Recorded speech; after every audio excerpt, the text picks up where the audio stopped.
जंग बहादुर राणा ने कोत पर्व नाम का खूनी नरसंहार किया। इसमें दर्जनों रॉयल फैमिली मारे गए और बहुमत हासिल की और बीपी कोइराला प्रधानमंत्री बने। लेकिन राजा महेंद्र को ये बात पसंद नहीं आई। गोरखा योद्धाओं की बहादुरी ने पूरी दुनिया को हैरान कर दिया। नेपाली कांग्रेस और वामपंथियों ने मिलकर सड़कों पर उतर आए, पुराने राजतंत्र को वापस लाने की बात कर रहे हैं।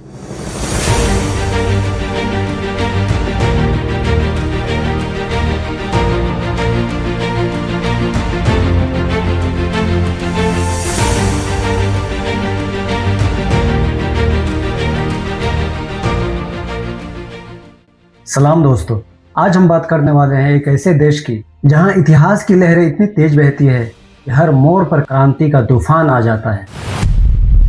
कल्पना कीजिए एक ऐसा दौर जहां राजा का एक इशारा ही कानून बन जाता था, जहां सांस लेने के लिए भी उसकी मंजूरी चाहिए होती थी। लेकिन आज वही देश अपने फैसले खुद लेते हैं, जहां सत्ता जनता के हाथों में है। दोस्तों, ये कहानी है नेपाल के 240 साल के उस सफर की, जहां राजतंत्र गिरा और लोकतंत्र का जन्म हुआ। लेकिन अफसोस, आज कुछ लोग फिर से उसी पुराने राजतंत्र को वापस लाने की बात कर रहे हैं। क्या वह भूल गए हैं उन हजारों बलिदानों को जिनकी वजह से आज नेपाल आज़ाद है?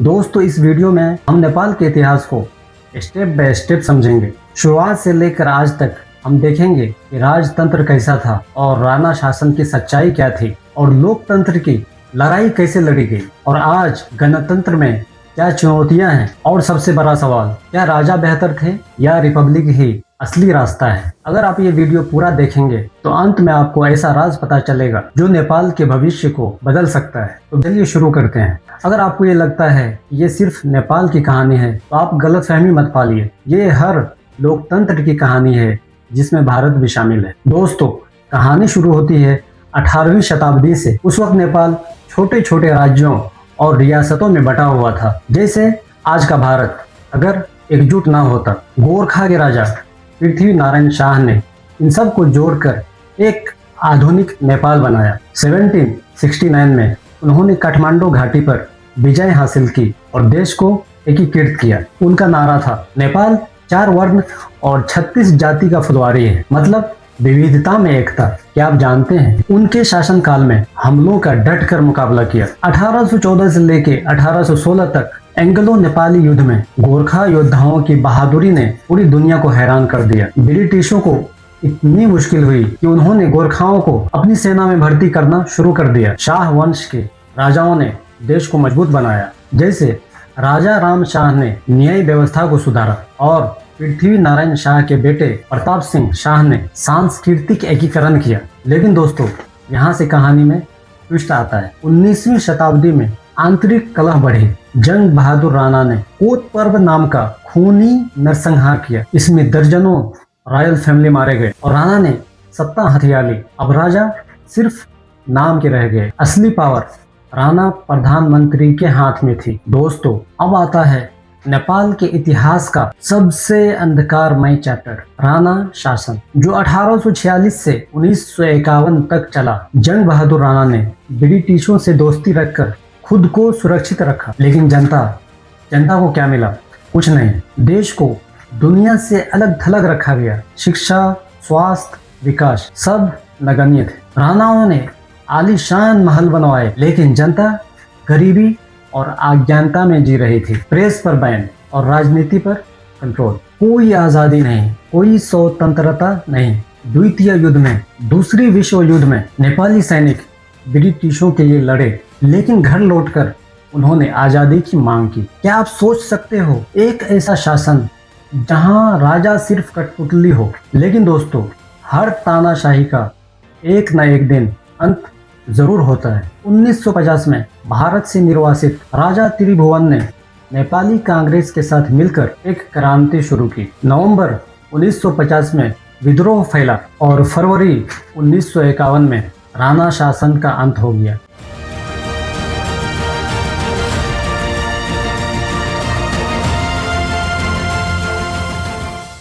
राजा त्रिभुवन भारत से लौटे और नेपाल में पहली बार लोकतंत्र की घोषणा हुई, लेकिन ये लोकतंत्र राजतंत्र की छाया में था। राजा अब सक्रिय भूमिका में थे। 1951 के बाद नेपाल में पहली बार चुनाव हुआ। 1959 में नेपाली कांग्रेस ने बहुमत हासिल की और बीपी कोइराला प्रधानमंत्री बने, लेकिन राजा महेंद्र को ये बात पसंद नहीं आई। दिसंबर 1960 में उन्होंने सरकार बर्खास्त कर निर्वाचन पछि बनेको यो मन्त्रीमण्डलले भइरहेको राजनीतिक दलहरू र दलगत राजनैतिक उद्देश्यले प्रेरित भएका वर्गीय सङ्गठनहरूलाई समेत यही घोषणाद्वारा हाललाई अवैध घोषित गरी यस्ता संस्थाहरूमा प्रतिबन्ध लगाई बसेका छौँ। संसद भंग की और पंचायत सिस्टम लागू कर दिया और पार्टियों पर प्रतिबंध लगा दिया। राजनीतिक दल गैर कानूनी घोषित कर दिया। 1962 का संविधान आया, जहां राजा सर्वोच्च थे। नाम था लोकतंत्र, लेकिन असल में राजतंत्री और तानाशाही। ये व्यवस्था 30 साल तक चला। राजा महेंद्र ने स्कूलें, सड़कें बनवाई, लेकिन स्वतंत्रता, आजादी छीन ली। उनके बेटे राजा वीरेंद्र ने 1980 में जनमत संग्रह कराया, जिसमें फिर से पंचायत व्यवस्था बहुमत से बरकरार रही। लेकिन 1980 के दशक में असंतोष उबल पड़ा। 1990 में जन आंदोलन हुआ।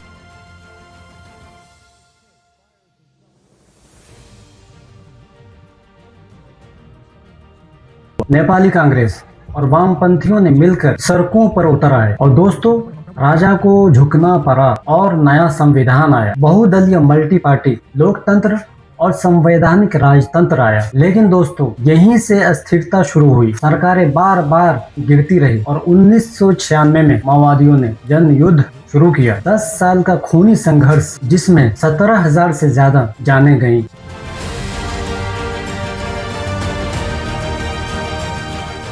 और 2001 में रॉयल फैमिली मास्कर, राजा वीरेंद्र समेत 10 मेंबर मारे गए और राजा ज्ञानेंद्र 2005 में सत्ता हथियाली, सिंहासन पर बैठे और आपातकाल लगाया।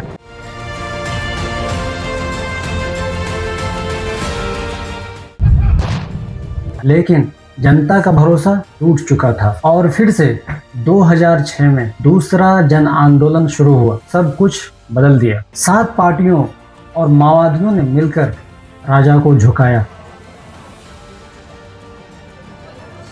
मैले देश छोडेर जाने सोच बनाएको पनि छैन।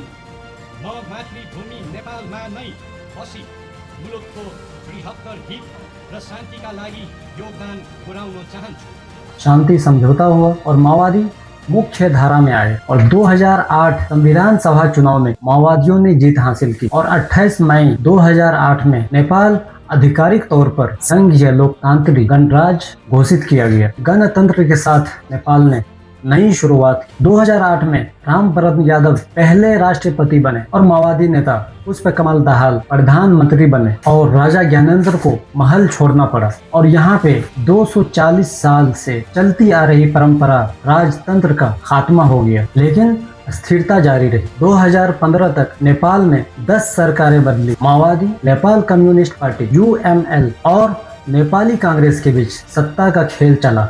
2015 में नया संविधान लागू हुआ, जो संघीय, धर्मनिरपेक्ष और लोकतांत्रिक था। नेपाल को 7 प्रांतों वाला फेडरल सिस्टम मिला, लेकिन मधेसी समुदाय ने विरोध किया, क्योंकि उन्हें लगा कि यह उनके हितों की अनदेखी करता है। और उसी साल भूकंप ने देश को हिला दिया।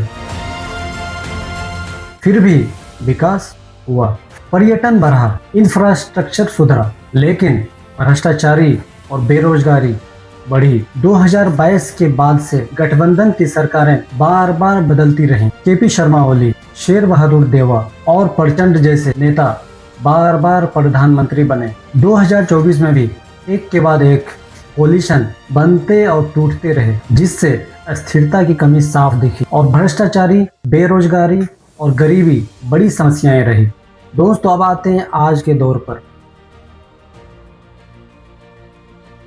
2025 में सरकार ने फेसबुक, यूट्यूब, व्हाट्सएप जैसे प्लेटफॉर्म पर बैन लगाया। नेता बच्चों की लग्जरी लाइफ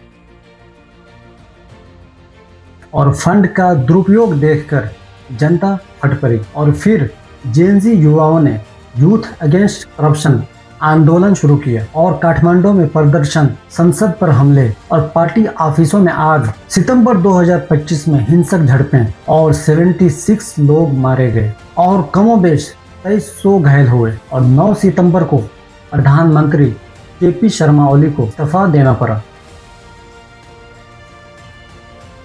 और 12 सितंबर को सुशीला कार्की अंतरिम प्रधानमंत्री बनी, जो कि नेपाल की पहली महिला मंत्री बने। और सेना ने खुद को स्टेबल रखा लेकिन राजनीतिक हस्तक्षेप नहीं किया और अंत में राष्ट्रपति रामचंद्र पौडेल ने 5 मार्च 2026 को चुनाव घोषित किया। अब खेल यहाँ सिर्फ राजा vs जनता नहीं है, बल्कि पुरानी पार्टियां और नई जनता बन गई है। वर्तमान में नेपाल आर्थिक सुधार की राह पर है। जीडीपी ग्रोथ 2025 में 4.3% अनुमानित है, लेकिन वैश्विक चुनौतियां हैं। नेपाली कांग्रेस में फूट पड़ी और गगन कुमार थापा नए अध्यक्ष बने और नई गठबंधन उभरी। राष्ट्रीय स्वतंत्र पार्टी आरएसपी के रवि लामेछाने, काठमांडू मेयर बालन शाह की, और एक पार्टी जो हाल ही में सुर्खियों में है, शमीम मियां अंसारी की पार्टी राष्ट्रीय निर्माण दल नेपाल पार्टी लेकर मैदान में है। युवा भ्रष्टाचार मुक्त शासन चाहते हैं, लेकिन पार्टियां पुराने ढर्रे पर। लेकिन दोस्तों, अब बड़ा सवाल ये है, बेहतर कौन है, राजतंत्र या गणतंत्र? राजतंत्र में स्थिरता थी लेकिन निरंकुश था। पृथ्वी नारायण शाह से लेकर ज्ञानेंद्र तक राजाओं ने एकता दी, लेकिन आजादी स्वतंत्रता छीनी गई और राणा शासन में विकास रुका। पंचायत में दमन हुआ, लेकिन राजतंत्र ने नेपाल को बाहरी हमलों से बचाया और गणतंत्र ने लोकतंत्र दिया। लेकिन 2008 से 20 से ज्यादा सरकारें बदली।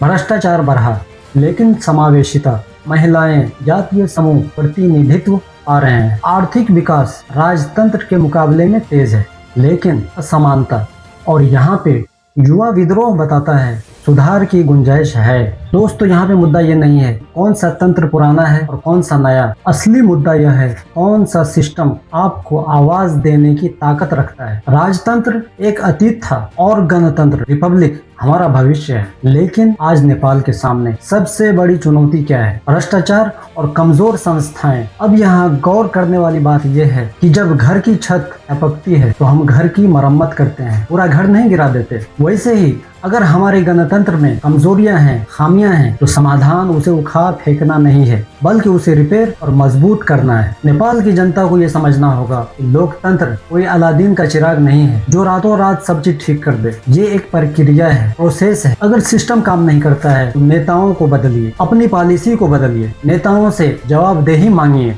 लेकिन उस व्यवस्था को मत मिटाइए जिसने आपको प्रजा से एक नागरिक बनाया। हजारों लोगों के बलिदान से मिली इस आजादी को खोना नहीं बल्कि संवारना है। याद रखिए, इतिहास की गलतियों को दोहराना बहादुरी नहीं, सबसे बड़ी बेवकूफी है। अब गेंद आपके पाले में है। आने वाले चुनाव में आप तय करेंगे कि आपको एक मजबूत नेपाल चाहिए या फिर से वही पुराना बंद दरवाजा। असली ताकत आपके वोट में है। फैसला आपको करना है अगले चुनाव में, क्योंकि अंत में पावर आपकी है और फैसला भी आपका ही होना चाहिए। 1768 में नेपाल की कहानी एक राजा से शुरू हुई थी। बीच में राणा आए, तानाशाही आई, फिर लोकतंत्र, फिर युद्ध, फिर गणतंत्र, और अब 2025 में वही देश अपने ही चुने हुए नेताओं के खिलाफ युवाओं के नेतृत्व वाला आंदोलन देख रहा है। यहाँ पे एक बात साफ हो जाती है, समस्या राजा हो, राणा हो या करप्ट नेता, हल सिर्फ एक है, जवाबदेही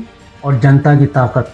राजा को वापस लाना जरूरी नहीं है, क्योंकि असली राज वही है जहां संविधान, सिस्टम और जनता तीनों मिलकर देश को चलाते हैं और हर नागरिक अपने भाग्य का राजा होता है। दोस्तों, अगर ये वीडियो पसंद आया तो लाइक शेयर जरूर करें और कमेंट में बताइए नेपाल के चुनाव में क्या होगा। और हाँ, अगले चुनाव में वोट जरूर डालना, क्योंकि पावर तुम्हारी है। तो मिलते हैं फिर अगले वीडियो में। जय नेपाल।